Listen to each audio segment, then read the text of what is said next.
नमस्ते सबैजनालाई। Learn हबले study मेटेरियलहरू Google क्लासरुमको मार्फतबाट यहाँहरू सबैलाई चाहिँ सेयर गर्ने गरेको छ।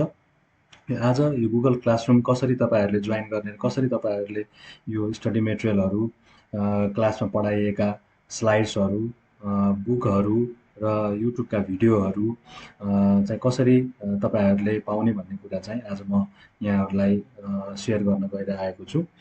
तपाईँहरूलाई एउटा हामीले व्हाट्सएपमा गुगल क्लासरुमको एउटा लिङ्क सेन्ड गरेका हुन्छौँ। त्यो लिङ्क तपाईँहरूले ओपन गर्नुभयो भने यस्तो किसिमको इन्टरफेस आउँछ। यो इन्टरफेसमा तपाईँहरूले हामीलाई पठाएको भ्यालिड इमेल एड्रेस चाहिँ युज गर्नुपर्ने हुन्छ। यदि तपाईँको यो इमेल एड्रेस भ्यालिड छैन भने तपाईँहरूले चाहिँ स्विच एकाउन्ट गरेर आफ्नो भ्यालिड इमेल एड्रेस तपाईँबाट लगइन गर्न सक्नुहुन्छ। र त्यो लगइन गरिसकेपछि चाहिँ तपाईँहरूले जोइन क्लास भनेर चाहिँ जोइन क्लास गर्नुहोस्। त्यसपछि तपाईँहरू यस्तो किसिमको इन्टरफेसमा पुग्नुहुन्छ।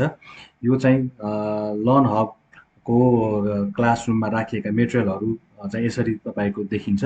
यसमा चाहिँ तपाईँले हामीले रिसेन्टली हालेका मेटेरियलहरू, रिसेन्टली गरेका पोस्टहरू चाहिँ यो यसरी स्ट्रिम भनेर यहाँ आउँछ भने तपाईँहरूले क्लास वर्कमा गएर यहाँ हेर्नुभयो भने जस्तै अब book for civil engineering licence भनेर हामीले यहाँ राखिदिएका छौँ।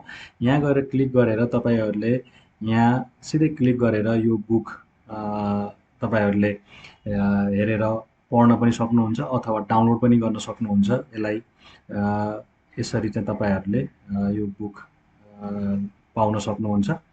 र अर्को तपाईँहरूले अर्को भनेको चाहिँ यहाँबाट यो यसलाई तपाईँले यसरी क्लोज गर्नु भएर क्लासमै गएर यो बेसिक सिभिल इन्जिनियरिङ क्लास स्लाइड्सहरू तपाईँले यस्तै गरेर यहाँ गएर पाउन सक्नुहुन्छ। यसरी तपाईँहरूले यसलाई खोल्नुभयो भने हामीले क्लासमा पढाएका स्लाइडहरू पनि पिडिएफको फर्ममा हामीले यहाँ राखिदिएका हुन्छौँ। यसलाई तपाईँले डाउनलोड गरेर पढ्न पनि सक्नुहुन्छ, यसलाई युज गर्न सक्नुहुन्छ।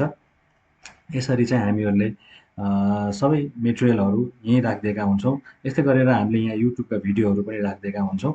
यी कुराहरू चाहिँ तपाईँहरूले यहाँबाट खोलेर डाउनलोड गरेर भिडियो लिङ्कहरू चाहिँ रिभाइज गर्न पनि सक्नुहुन्छ होइन। हामीले क्लासरुमको रेकर्डेड भिडियोहरू पनि युट्युबको मार्फतबाट चाहिँ यहाँ राखिदिएका हुन्छौँ। यहाँबाट चाहिँ तपाईँहरूले युज गरेर पढ्न चाहिँ सक्नुहुन्छ। हस्, थ्याङ्क यू।